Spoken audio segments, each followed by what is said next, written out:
शहजादी Diana, एक ऐसा नाम जिसे आज भी कौन नहीं जानता। उनकी जिंदगी किसी परियों की कहानी की तरह शुरू हुई, लेकिन उनकी मौत एक ऐसा मुअम्मा बन गई जो दहाइयों बाद भी हल नहीं हो सका।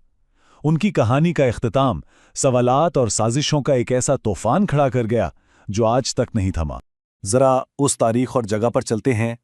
31 अगस्त 1997, पेरिस, फ्रांस। यही वो तारीख और जगह है जहां दुनिया की सबसे मशहूर और हर दिल अजीज खातून की कहानी ने एक ऐसा अलमनाक मोड़ लिया जिसकी किसी को तवक्को तक नहीं थी। तो सवाल यह है कि आखिर दुनिया की सबसे मशहूर खातून एक सुरंग में कैसे हलाक हो गईं? यही वो सवाल है जो दहाइयों से लोगों के जहनों में गूंज रहा है। तो चलें इस कहानी की तहों को खोलते हैं और सच्चाई तक पहुंचने की कोशिश करते हैं। तो इस पूरी कहानी को समझने के लिए हम सबसे पहले देखेंगे कि वो अलमनाक हादसा हुआ कैसे। फिर हम पीछे जाएंगे और जानेंगे कि डायना अवाम की शहजादी बनी कैसे, शाही खानदान में उनकी मुश्किलात क्या थीं, और फिर वो सबसे बड़ा सवाल, क्या ये सिर्फ एक हादसा था या कोई साजिश। और आखिर में हम देखेंगे कि सरकारी फैसला क्या था और वो अपने पीछे कैसी मीरास छोड़ गई। देखें, अक्सर कहानियां तो शुरू से शुरू होती हैं, लेकिन डियाना की कहानी को समझने के लिए हमें इसके अलमनाक अंजाम से ही आगाज करना पड़ेगा, उस एक हादसे से जिसने पूरी दुनिया को हिलाकर रख दिया था। पेरिस की वो रात। डियाना और डोडी अल-फायद रिट्स होटल से निकले तो पापराजी से बचने की कोशिश कर रहे थे। उनकी गाड़ी, जिसे हेनरी पॉल चला रहा था, तेज रफ्तारी से पोंत दे लाल्मा सुरंग में दाखिल हुई।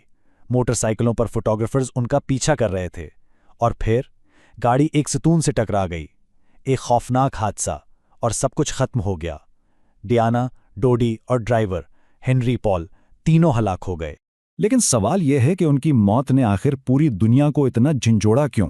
इसका जवाब उनकी जिंदगी में छुपा है, एक शर्मीली सी लड़की से एक आलमी आइकॉन बनने के उस सफर में। डायना स्पेंसर का ताल्लुक तो एक मुअज़्ज़ज़ घराने से था, लेकिन वो शाही खानदान का हिस्सा नहीं थी। फिर सिर्फ 16 साल की उम्र में उनकी मुलाकात प्रिंस चार्ल्स से हुई, और कुछ ही सालों में दुनिया को एक नई परियों की कहानी मिल गई। उनकी शादी को तकरीबन 75 करोड़ लोगों ने देखा, और जल्द ही वो शहजादा विलियम और हैरी की मां बनकर शाही खानदान की शायद सबसे मकबूल शख्सियत बन गईं।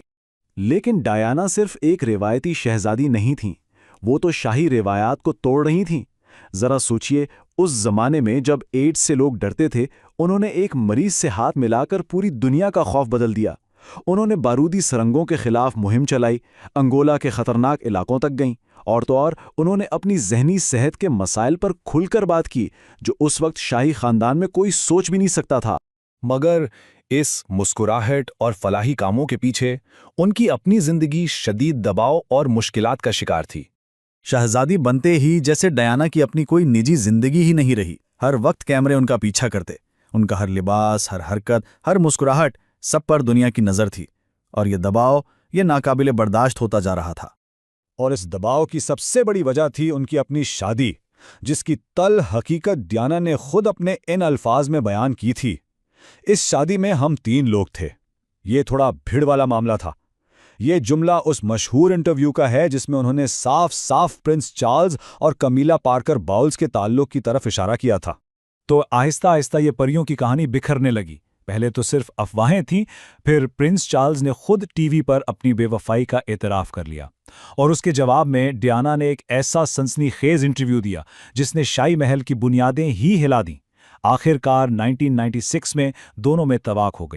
अब शाही खानदान से उनकी अलैदगी इतनी तल्ख थी कि जब उनकी मौत हुई तो लोगों के लिए ये मानना बहुत मुश्किल था कि ये सिर्फ एक हादसा था।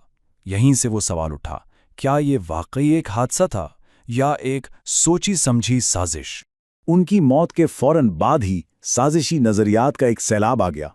इल्जामात इतने संगीन थे कि ब्रितानवी पुलिस को ऑपरेशन पेजेट के नाम से एक बहुत बड़ी तहकीकात शुरू करनी पड़ी। इस पर लाखों पाउंड खर्च हुए, और ये तकरीबन 3 साल तक चली, सिर्फ सच्चाई का पता लगाने के लिए। तो सबसे पहला और सबसे बड़ा दावा क्या था?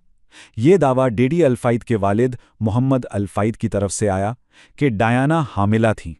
मोहम्मद अल-फायद का मानना था कि शाही खानदान एक मुसलमान शख्स से डायना के ताल्लुक को कबूल नहीं करेगा, और इसीलिए उन्हें कत्ल किया गया।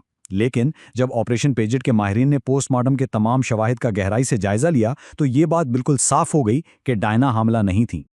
अच्छा, फिर आया सबसे संगीन साजिशी नजरिया कि यह हादसा था ही नहीं, बल्कि ये बरतानवी खुफिया एजेंसियों यानी MI6 या SAS का एक मंसूबा बंद कत्ल था। इस थ्योरी के मुताबिक ड्राइवर की आंखों में जानबूझकर एक तेज रोशनी डाली गई ताकि वो गाड़ी से कंट्रोल खो बैठे। कुछ साबिक एजेंटों ने भी माना कि ऐसे तरीके इस्तेमाल होते हैं, लेकिन सालों की तफ्तीश के बाद भी स्कॉटलैंड यार्ड को इस साजिश का एक भी, जी हां, एक भी ठोस सबूत नहीं मिला। अब बात करते हैं उस शख्स की जो गाड़ी चला रहा था, हेनरी पॉल। इसके किरदार पर भी बहुत से सवालात उठे। एक इल्ज़ाम यह था कि हेनरी पॉल खुद खुफिया एजेंसियों का एजेंट था और इसके खून के नमूने बदल दिए गए ताकि उसे नशे में साबित किया जा सके। लेकिन तहकीकात से पता चला कि वो MI6 का कोई एजेंट नहीं था, और सबसे अहम बात यह थी कि उसके खून में अल्कोहल की मिकदार कानूनी हद से 3 गुना से भी ज़्यादा थी, जो उस हादसे की एक बहुत बड़ी वजह बनी। तो इतनी लंबी तहकीकात, इतने इल्ज़ामात के बाद आखिरकार सरकारी फैसला क्या था, और इन तमाम तनाज़ात के बाद आज डायना को कैसे याद किया जाता है? 2008 में बरतानवी जूरी ने अपना आखिरी फैसला सुनाया, और वो था गैर कानूनी हलाकत। अब इसका मतलब क्या है? इसका मतलब ये है कि ये कोई मंसूबाबंद कत्ल नहीं था, लेकिन ये एक आम सीधा साधा हादसा भी नहीं था। इसका इल्ज़ाम ड्राइवर हेनरी पॉल की शदीद गफलत और पीछा करने वाले पापराजी के खतरनाक रवैये दोनों पर डाला गया। डायना ने खुद एक बार कहा था, मैं लोगों के दिलों की मलका बनना चाहूंगी, और उनकी मौत के बाद ये वाज़ेह हो गया कि वो वाकई लोगों के दिलों की मलका बन चुकी थीं। तो आज 25 साल से भी ज़्यादा गुजरने के बाद सवाल ये पैदा होता है कि जब हम डायना को याद करते हैं तो क्या याद आता है? क्या पेरिस की सुरंग का वो अलमनाक हादसा, या एक ऐसी खातून की तस्वीर जहन में आती है जिसने अपनी हमदर्दी और मेहरबानी से दुनिया भर के लाखों दिलों को छू लिया? उनकी कहानी हमें ये सोचने पर मजबूर करती है कि किसी भी शख्स की असल मिरास क्या होती है, उसकी ज़िंदगी या उसकी मौत।